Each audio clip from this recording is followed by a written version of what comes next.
प्रसाद की आड़ में छुपी शैतानी चाल, एक पंडित की हवस जो औरतों की इज्जत निगलती थी, एक ऐसी कहानी जिसे सुनकर आपके पैरों तले जमीन निकल जाएगी, जो आपकी रूह को झंझोड़ देगी और दिल को दहला देगी। गांव के किनारे एक पुराने मंदिर के पास एक छोटा सा कमरा था। यह कमरा पंडित गणेश प्रसाद का ठिकाना था। गणेश प्रसाद की उम्र 70-75 साल के करीब थी, लेकिन उसकी आंखों में अजीब सी चमक और बातों में ऐसी मिठास थी कि लोग उसकी तरफ खींचे चले आते। गांव वाले उसे नेक दिल और आलम फाजिल मानते थे। वह औरतों को प्रसाद देता और कहता, आपके दुख और परेशानियां दूर हो जाएंगी। लेकिन यह प्रसाद महज एक बहाना था। गणेश प्रसाद औरतों के जज्बात से खेलता, उनकी कमजोरियों को समझता और उनकी इज्जत को दांव पर लगाता। वह इतना चालाक था कि कोई उस पर उंगली न उठा सकता। गांव वालों को लगता कि वह एक नेक आदमी है, लेकिन उसके कमरे की 4 दीवारियों के पीछे एक तारीख कहानी छपी थी। इसी गांव महेश नगर में सविता रहती थी। सविता खूबसूरत और ज़हीन थी। उसकी आंखों में मासूमियत और दिल में हिम्मत थी। वह एक गरीब किसान की बेटी थी और उसकी जिंदगी मेहनत और ख्वाबों के बीच गुजरती थी। सविता का दिल विजय पर आ गया था, जो गांव का एक ईमानदार दुकानदार था। विजय की दुकान गांव के बीच में थी, जहां वह छोटी मोटी चीजें बेचता था। उसकी सादगी और मेहनत ने गांव वालों का दिल जीता था। सविता और विजय की मोहब्बत छुपकर परवान चढ़ रही थी। वह कभी खेतों के किनारे, कभी गांव के पुराने बरगद के पेड़ के नीचे मुलाकात करते। लेकिन सविता के वालिद मनोहर लाल इस रिश्ते के खिलाफ थे। वह चाहते थे कि सविता की शादी किसी अमीर घराने में हो, ताकि उनका खानदान गरीबी से निकल सके। एक दिन सविता की मां लक्ष्मी ने उससे कहा, बेटी, पंडित गणेश प्रसाद के पास जा, उसका प्रसाद जादुई है। अगर तू उसे अपना दुख बताएगी तो वह तेरे लिए विजय से शादी का रास्ता निकाल देगा। सविता को यह बात अजीब लगी। उसे पंडित गणेश प्रसाद पर भरोसा नहीं था। गांव में चुपके चुपके अफवाहें थीं कि उसकी नीयत साफ नहीं। कुछ औरतें उसके पास गई थीं और वापस आने के बाद उनके चेहरों पर अजीब सी खामोशी छा जाती थी, लेकिन कोई खुलकर न बोलता। फिर भी लक्ष्मी की जिद के आगे सविता को झुकना पड़ा। बरसात के एक दिन सविता मंदिर की तरफ चली। उसने नीली साड़ी पहनी थी, जो उसकी खूबसूरती को और निखार रही थी। बरसात की बूंदें उसके चेहरे पर गिर रही थीं और उसका दिल धक धक कर रहा था। मंदिर के पास गणेश प्रसाद अपने कमरे में बैठा था। उसने सविता को देखते ही मुस्कुराकर इस्तकबाल किया। आओ बेटी, क्या परेशानी है? उसकी आवाज में अजीब सी मिठास थी। सविता ने हिचकिचाते हुए अपनी कहानी सुनाई। उसने बताया कि वह विजय से मोहब्बत करती है, लेकिन उसके वालिद इस रिश्ते के खिलाफ हैं। गणेश प्रसाद ने सर हिलाया और कहा, यह तो बहुत छोटी सी बात है सविता। मेरा प्रसाद तेरी जिंदगी बदल देगा। यह ले, और इसके लिए तुझे मेरी बात माननी होगी।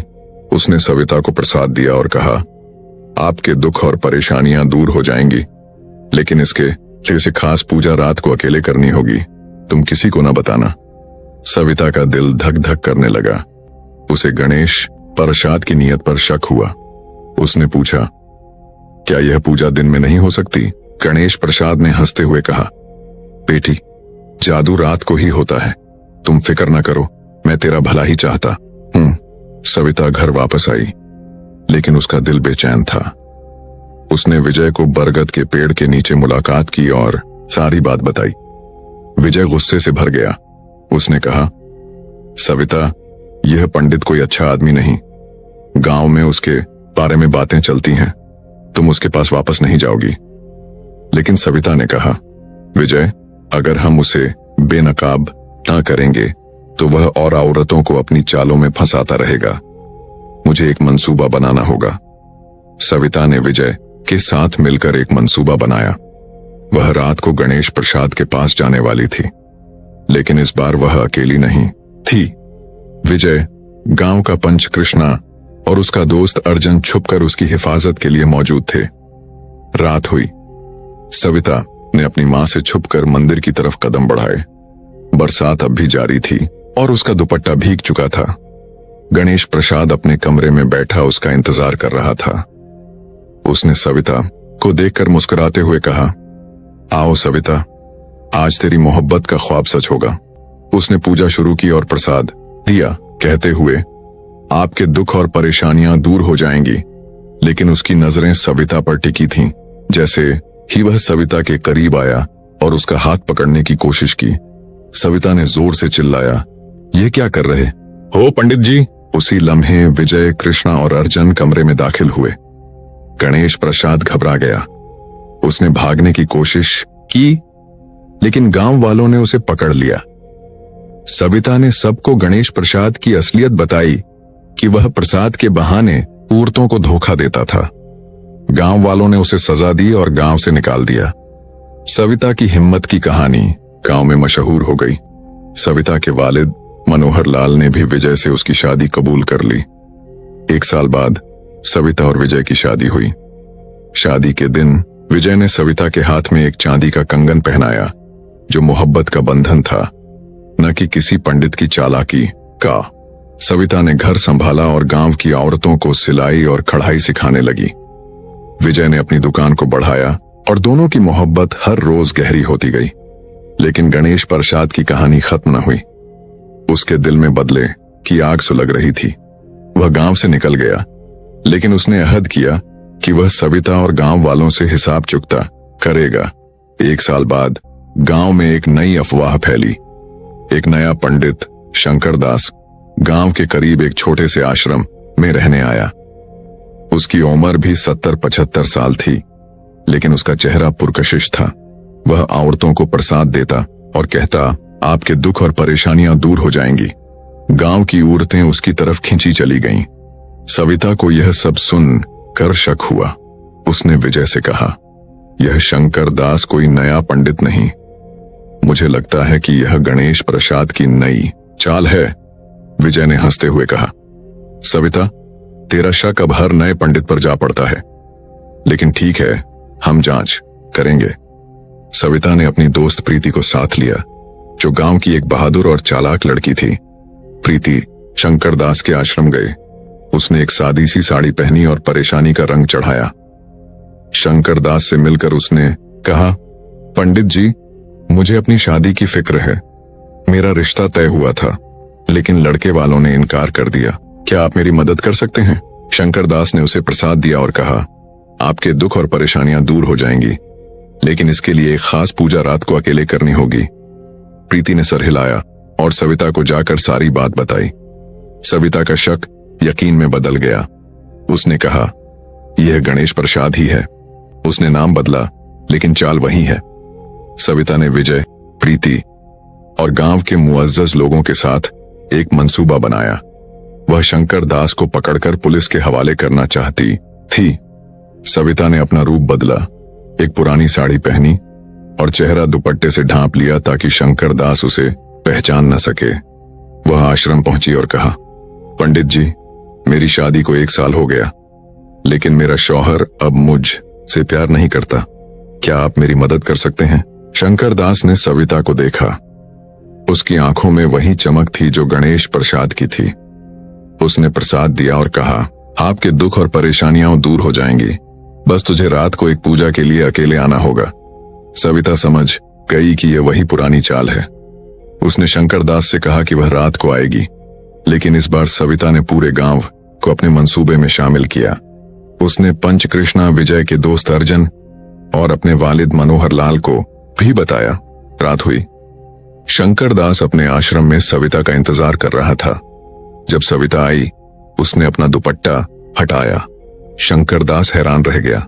उसने सविता को पहचान लिया और चिल्लाया, तुम वही लड़की हो जिसने मुझे गांव से निकाला था। सविता ने मुस्कुराते हुए कहा, हाँ गणेश प्रसाद, या अब शंकर दास कहलवाओ, तुम्हारी चालें अब नहीं चलेंगी। उसी लम्हे विजय, कृष्णा, अर्जुन और गांव वाले आश्रम में दाखिल हुए। शंकर दास ने भागने की कोशिश की, लेकिन गांव वालों ने उसे पकड़ लिया। सविता ने सबके सामने कहा, यह वही गणेश प्रसाद है जो नाम बदलकर दोबारा हमारे गांव की औरतों को धोखा देने आया था। गांव वालों ने शंकर दास को पुलिस के हवाले कर दिया। इस बार सबूत इतना पुख्ता था कि वह जेल की सलाखों के पीछे चला गया। सविता की हिम्मत की कहानी एक बार फिर गांव में गूंज उठी। प्रीति ने सविता से कहा, तुम एक आम लड़की नहीं सविता, तुम हम सब के लिए एक मशाल हो।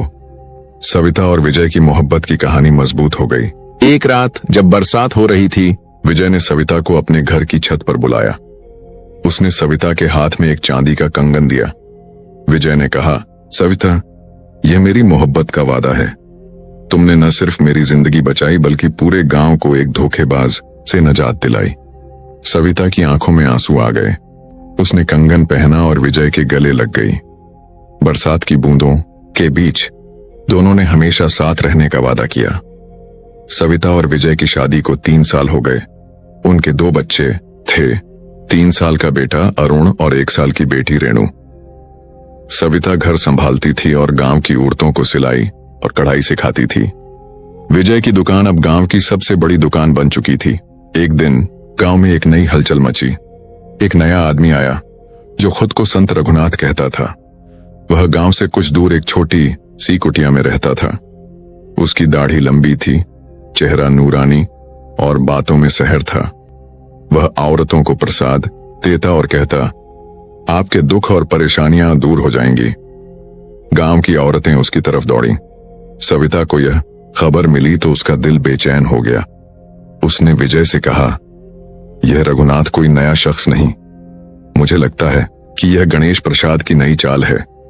विजय ने हंसते हुए कहा, सविता, तेरा शक अब हर नए संत पर जा पड़ता है, लेकिन ठीक है, हम जांच करेंगे।